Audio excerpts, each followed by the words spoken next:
తండ్రికి 2 బిడ్డలు. ఆ 2 బిడ్డలు పెద్ద బిడ్డ, రెండో బిడ్డ. అక్కడ పేరు పెట్టలే. కారణం ఏంటి తెలుసా? అందులో నీ పేరు పెట్టుకోవాలి. ఎందుకంటే ఇక్కడ పెద్ద కుమారులు ఉన్నారు, చిన్న కుమారులు ఉన్నారు, 2 కేటగిరీలు. ఇంట్లో పెద్దోడు చిన్నోడు గురించి మాట్లాడతలే, చేసే పనుల గురించి మాట్లాడతా. ఎందుకంటే పెద్దోడు ఉన్నాడు, చిన్నోడు ఉన్నాడు, 2 రకాలు ఉన్నాడు అంట. ఒకడు ఇగ్నోరెన్స్, ఒకడు రెబల్. 2 రకాల పాపాలు చెప్పాను కదా. చిన్నోడు వచ్చాడంట, తండ్రి డాడీ నాకు సంబంధించినంత నాకు, నేను వెళ్తున్నాను, గుడ్ బై, నా దారిలో నేను పోతున్నా. మిమ్మల్ని ఒక ప్రశ్న అడుగుతున్నాను, ఇందుకు చిన్న కుమారుడు వచ్చి తన తండ్రి దగ్గరకు వచ్చి తన ఆస్తిని ఇమ్మని అడిగాడు. వారు ట్రెడిషన్ ప్రకారము ఆ సమయంలో తండ్రి బ్రతికునేటప్పుడే కుమారుడు వచ్చి ఆస్తి అడిగి తీసుకోకూడదు. నాన్న చచ్చిపోతే లెక్క, కుమారుడు ఆస్తి తీసుకుంటాం. తండ్రి బ్రతికున్నప్పుడే తండ్రి దగ్గరకు వచ్చి నా వాటా నాకు ఇవ్వని అడిగి తీసుకుని పోయాడంట. మిమ్మల్ని అడుగుతున్నాను, ఇందుకు చిన్న కుమారుడు తండ్రి దగ్గర నుండి ఆస్తి తీసుకుని పోయాడు? మీరు చెప్పండి ఎందుకు? Put your brain to work. అన్నం లేదన్నా, ఇంట్లో కావాల్సినంత ఉంది. పాకెట్ మనీ లేదా, అన్ని ఇంట్లో తండ్రి అయ్యే. ఇంట్లో ఏమి తక్కువ అయిందని పనోడు లేడా, చిటికేస్తే పనోడు, దాసులు. ఎందుకంటే తనే చెప్తాడు తర్వాత. ఎందుకని చిన్న కుమారుడు ఇల్లు విడిచిపోయాడు? ఈరోజు ఆన్సర్ మీకు వస్తే మీ పరిస్థితి కూడా ఎందుకు మీరు దేవుని విడిచిపోయారో తెలిసిపోతుంది. నన్ను చెప్పమంటారా ఎందుకని? Exactly brother, he wanted his own will. నా చిత్తము జరగాలి. డాడీ నీ దగ్గర అన్నీ ఉన్నాయి, అన్నీ నువ్వు చెప్తానే. తండ్రి చిత్తము నాకొద్దు, నా చిత్తము నాకు కావాలి. అందుకని యేసు ప్రభు నేర్పించిన ప్రార్థనలు చూస్తే ఏమని నేర్పిస్తాడు? పరలోకమందు నీ చిత్తము నెరవేరునట్లు భూమి పైన తండ్రి నీ చిత్తం జరగనే. ఎందుకంటే యువర్ స్టార్టింగ్ ఆర్ ఫాదర్, పరలోకమందున్న మా తండ్రి. ఈరోజు మిమ్మల్ని అడుగుతున్నానంటే మీ జీవితంలో తండ్రి చిత్తం జరుగుతుందా, మీ చిత్తం జరుగుతుందా? Please give me an answer. ఎందుకు సైలెన్స్? అంటే ఎంతమంది ఇక్కడ తప్పిన కుమారులు ఉన్నారో?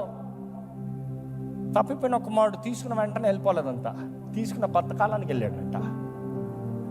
తీసుకున్న తర్వాత ప్లానింగ్ చేసుకున్నాడేమో. Maybe your plan so much in your life. నా జీవితంలో ఇది అది ఇది అది అది ఇది చాలా చేసుకున్నామేమో ప్లాన్స్. దేవుడి చిత్తంలో ఉందా నీ జీవితము? Is your life in the will of God? What is your answer? You are here saying Lord I will worship you for what? ఆయన చిత్తాన్ని నెరవేరుస్తానుక? ఏది ఆయన చిత్తం? ఎంతమంది ఇక్కడ గుండె మీద చేసుకుని ధైర్యంగా చెప్పగలుగుతారు, నేను దేవుని చిత్తం వల్ల నా జీవితాన్ని తెగించి బ్రతుకుతానని ఎంతమంది చెప్పగలుగుతారు ఇక్కడ? I hardly see one women stand raising up her hand. Because we all know హఠ all have fallen short of the glory of God. అక్కడ కుమారుడు ఏం చేశాడు? తన దారిలో వెళ్ళాడంట. తన కలిగిన దీవెనలన్నీ స్వార్థానికి ఖర్చు పెట్టాడంట, సుఖభోగములకి ఖర్చు పెట్టాడంట. కానీ జ్ఞాపకం చేసుకో, కాలం మారుతుంది, సమయం మారుతుంది, అన్నీ నీవు అనుకున్నట్టు కాదు. Times change, seasons change, they do not wait for anybody. ఆ కుమారుడు తన సొంత మార్గంలోకి వెళ్ళి ఉన్నవన్నీ ఖర్చు పెట్టేశాడంట. ఖర్చు పెట్టేసిన తర్వాత కరువు వచ్చింది. కరువు వచ్చేటప్పటికి పందుల పొట్లో కూర్చుంటున్నాడంట. You see, we're going to sing this song called మరువద్దు మరువద్దు. నేను ఆ పాట నా కళ్ళు ముందు చూసిన దృశ్యాన్ని చూసి ఆ తప్పిపోయిన కుమారుడికి రాసిన పాట. చెప్పాలంటే ఒక చక్కని కుటుంబం, చక్కని తండ్రి, చక్కని బిడ్డలు. కానీ అందులో ఒక బిడ్డకి ఏమైందో తెలియదు, ఎక్కడ ఆకర్షణీయతో తెలియదు. Something was pulling him from the love of the father. రోజు రోజుకి గొడవలు స్టార్ట్ అయ్యి భేదాలు వచ్చాయి. అక్కడ నుండి తండ్రి లేని ఒక సమయంలో ఆ కుమారుడు నేరుగా తన తండ్రి తలుపుని బద్దలగొట్టి, తండ్రి కబర్డ్స్ను బద్దలగొట్టి, నా కళ్ళారా చూసి చెప్తున్నా, పెద్ద అద్దం తలుపు ఉంటే చేతితో ఒక్క గుద్దు గుద్దాడు. చెయ్యి ఎంత కోసిపోయింది. ఆ గుద్దేటప్పటికి మేము లేము, కానీ వచ్చి చూసేటప్పటికి మొత్తం రక్తం. అక్కడ నుండి కార్ తాళం తీసుకుని, డబ్బులు తీసుకుని, స్పీడ్గా కారు వేసుకుని వెళ్ళిపోయాడు. కరెక్ట్గా నేను వచ్చేటప్పటికి తండ్రి వస్తున్నాడు. He fainted. ఆ తండ్రి ఏడుపు,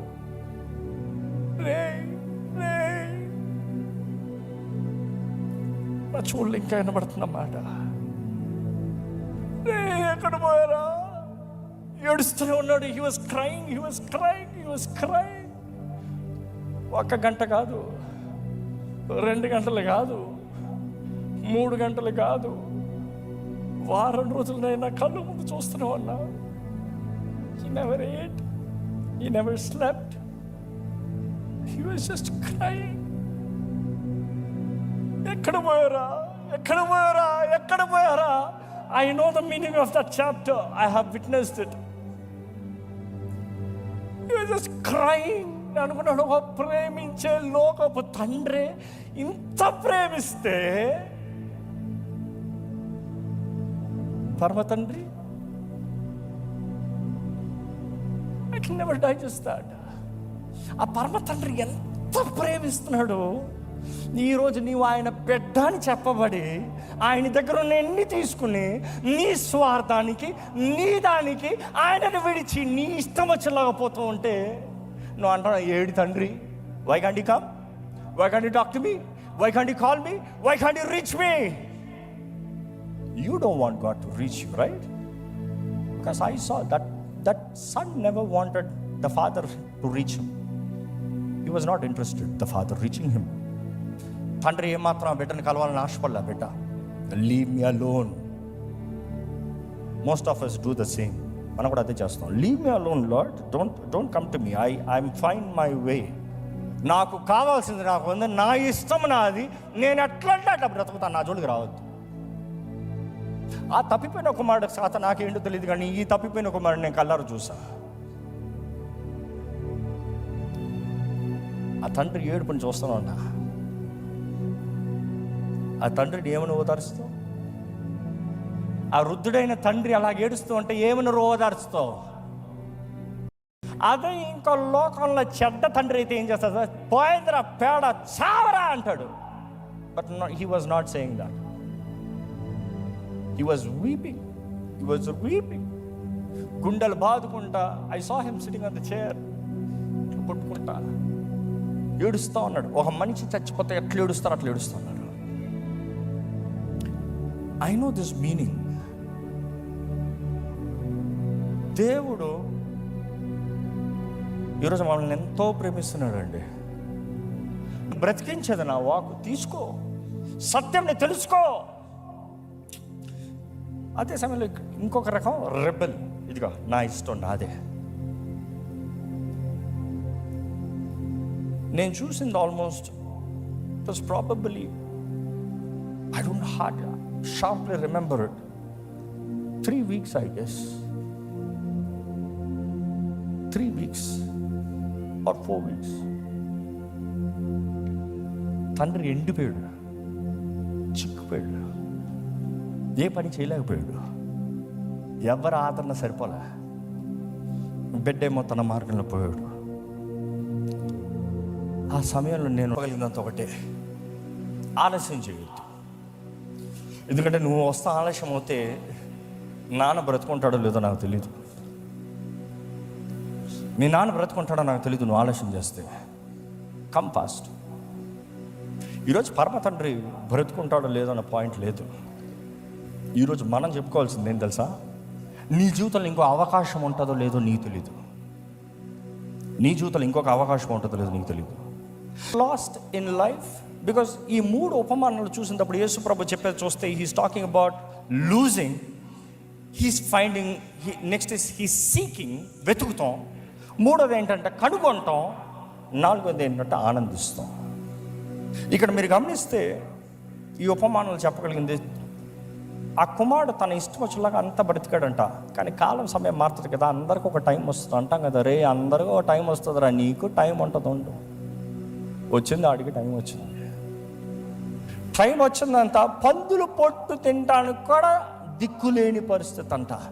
దానికి ముందు మీరు చదివితే ఒక సువార్తలో రాయబడి ఉంటుంది ఎలాగంటే, తన ఎక్సైటెడ్ అంటే కనీసం పందుల పొట్టు తిని బ్రతికేద్దాము.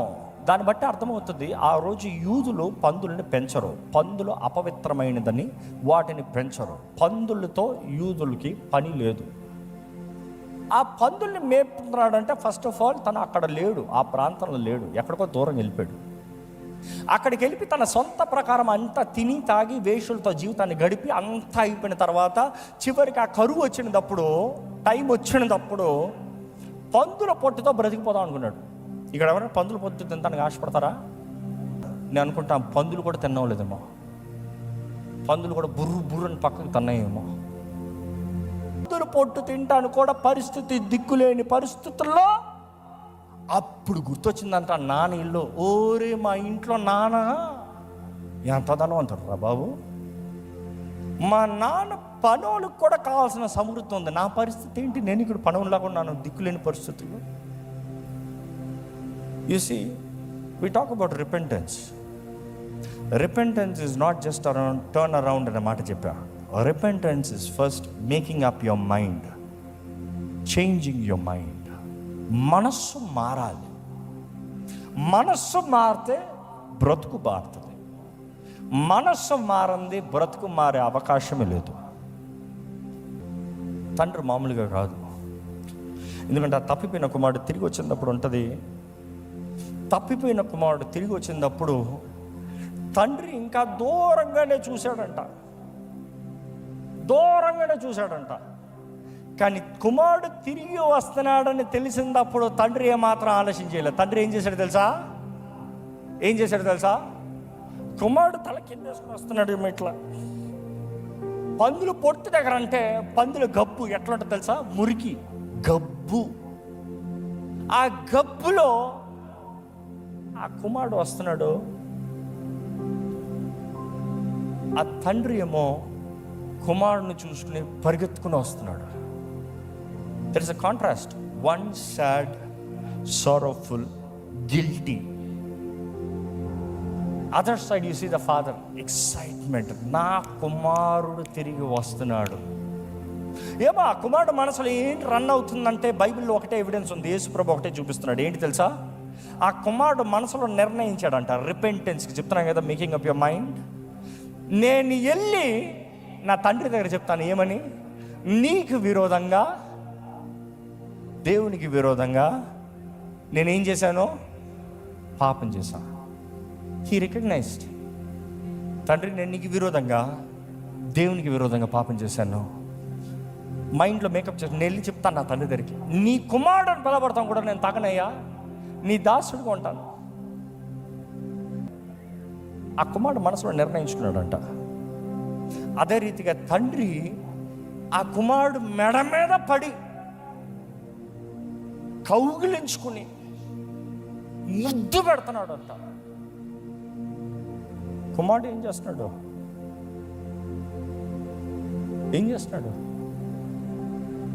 చెయ్యి ఎత్తుతానికి ధైర్యం ఉందా?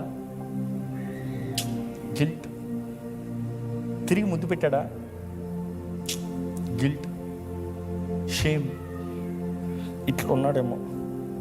తండ్రి మాత్రం మెడ మీద పడ్డాడంట. గబ్బు కొడుతున్నాడు.